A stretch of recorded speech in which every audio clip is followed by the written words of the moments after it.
landed in Tampa. I was told a small crossover.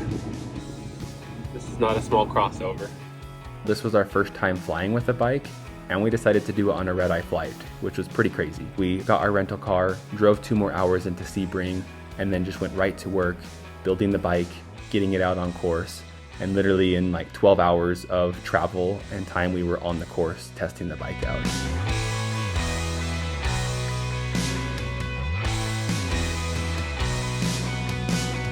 The race was previously held at the Sebring International Raceway, but the last 2 years it's been held at the Spring Lake community.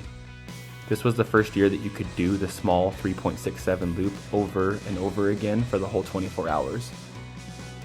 This meant that the course was perfectly flat, fast, and really quiet from traffic.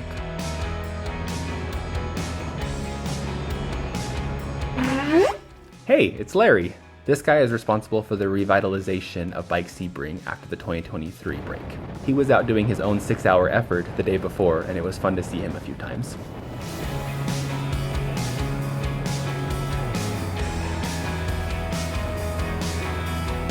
The weather for the couple days before the race was pretty similar to race day, especially the wind.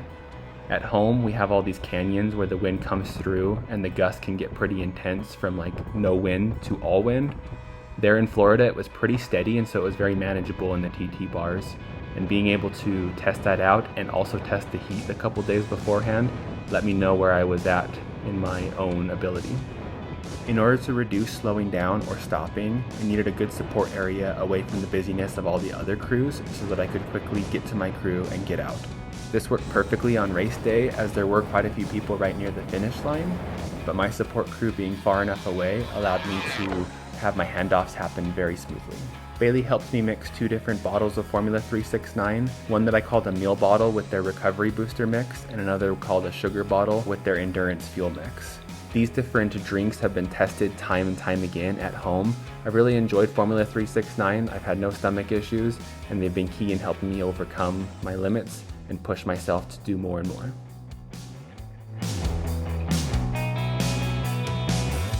Susan. Hello! I am officially Susan's dog, Gatsby. I have an air tag on. That's for Gatsby. Gatsby's three-legged. The three-legged. Ooh. Yep. I don't know how you would be three-legged on a bike. I'm missing a leg. Front right. Yeah. Susan and I connected through Nick DeHaan on Facebook. I was looking for people to get help with out here, and Nick connected me with her, and she was kind enough to come out and join us on this fun day. And Susan seems to know everyone, so she's like in her environment. This is her Among world. friends. This is her world. Yeah. We're just invading.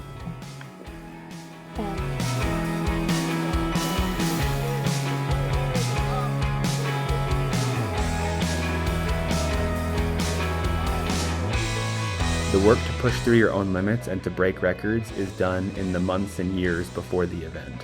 I know we all think that the day of is the most important part, but literally the work happens beforehand.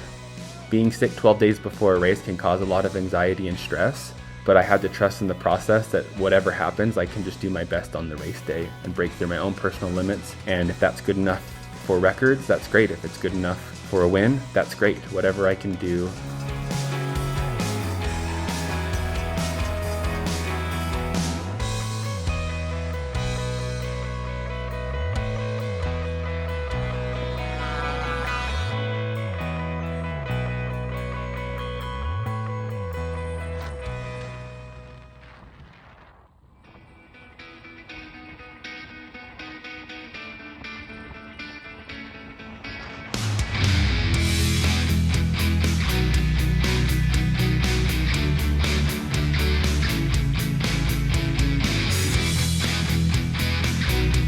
I had the best crew.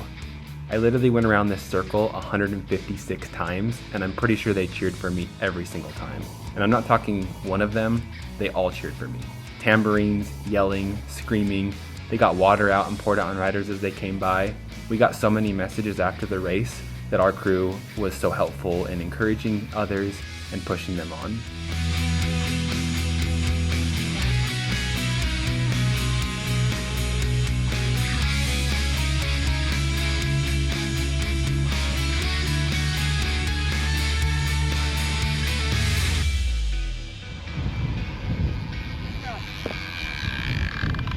Sunscreen on the day was key. This race was hot. We're talking 87, 88 degrees for a few hours. I realized pretty quickly that it was going to get very hot, and that this meant that I had to reduce my effort, but I also wanted to try and stay with the number goal that I had to see if I could make it work.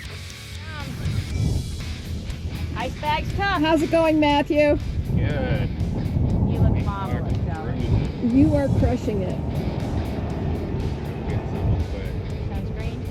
Sunscreen. Got some ice for a little bit. Did you do your neck? Got my neck. You get my neck? Not the back. More worried about the back. Don't worry about the back, yeah. Ready? Ready? Love you. See ya. Thanks, guys. You guys rock. Yes, we do. Go! I ended up pushing it a little bit too far and probably could have came off better for pacing, but I did adapt overall, slowly backing off the power as the day got hotter and hotter. Nutrition handoffs happened super smoothly. There were a couple mistakes that we bounced back from, but for the most part, everything was pretty flawless.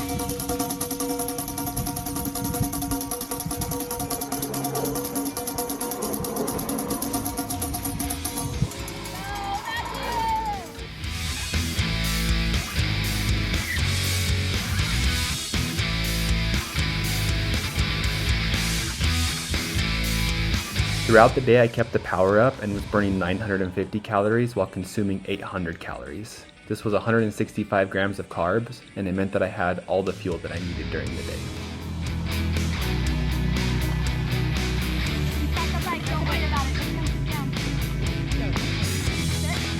The only equipment challenges that I had were the insoles in my shoes and my arm pads. The insoles in my shoes are pretty aggressive for my high arches, but on this day, they were killing me. I was planning to make it through a few more hours with them, but I had to stop and take them out. The arm pads that I used were really good for road feel and control, but they weren't the softest, and my forearms were very tender for the next 4 or 5 days after this. Bye-bye, camera. Feeling good? Oh, just fabulous, you know? Go get him. You still haven't found your way out of this circle, though. No, I'm lost.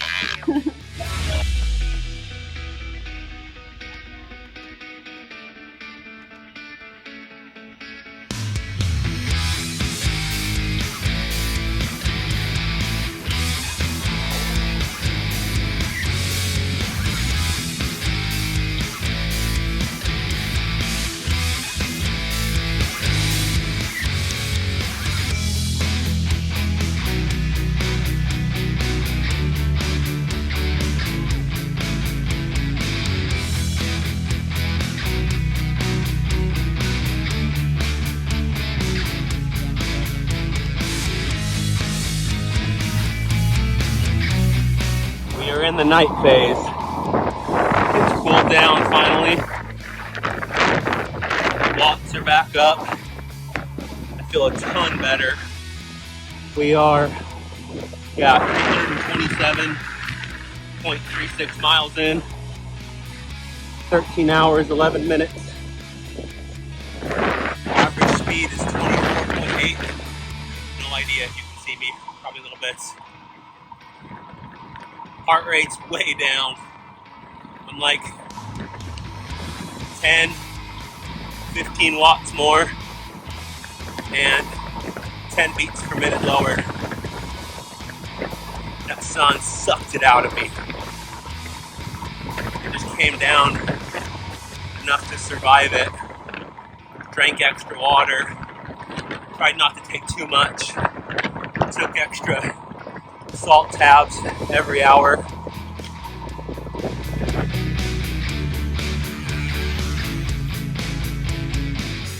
Not gonna lie, the night was rough, and it's been rough on me for a few of these ultra themes.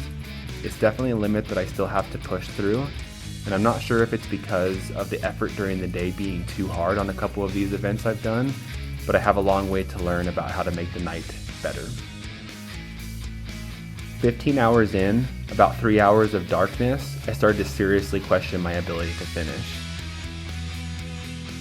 Whenever you do these ultra things, you get to the place where you're not sure if it's going to come together, but it being this early on surprised me and actually hit really hard. I started to bargain with myself. Can I make it to this mileage? Can I go this long? Can I get to a point where second place can't catch me? Can I get to the course record? Can I just go over 500 miles? All of these finish lines that sounded really good because they meant getting off of this dang bike earlier, and I was ready to be done at any moment.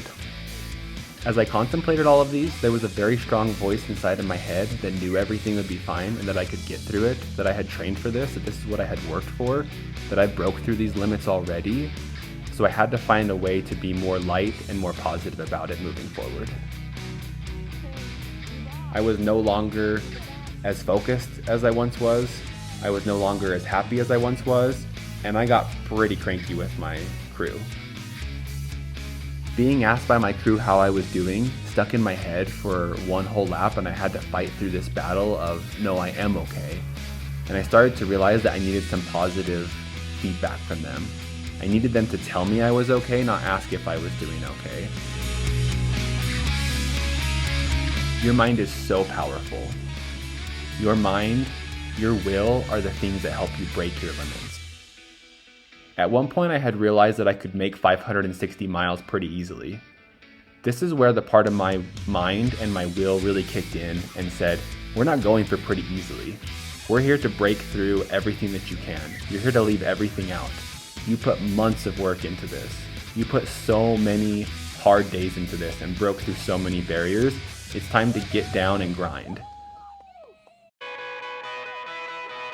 The finish line was electric. Everyone was so congratulatory and so nice. The ultracycling community is amazing, and everyone had nice things to say about everyone's efforts, because truly everyone did amazing. Anyone that does 24 hours on a bike is truly incredible. Are you the Bike Sebring guy? That's me. Yeah. Accomplishing 576 miles in 24 hours is a huge achievement. Having more on the table, knowing that I could go further, makes me very excited. This year is going to be incredible. Stay tuned, watch what happens, follow me as I continue to break through my limits. No limits left.